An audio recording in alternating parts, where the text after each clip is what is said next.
ام المؤمنین حضرت عائشہ رضی اللہ تعالی عنہ کی خدمت میں بنی تمیم کی کچھ عورتیں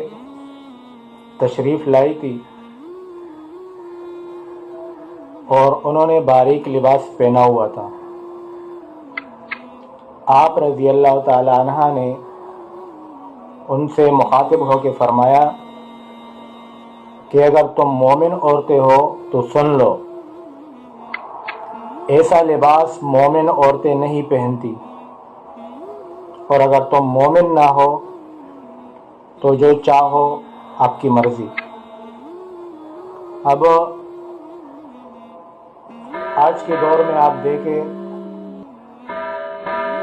نوجوان نسل کو کس قدر گمراہی کی دلدل کی طرف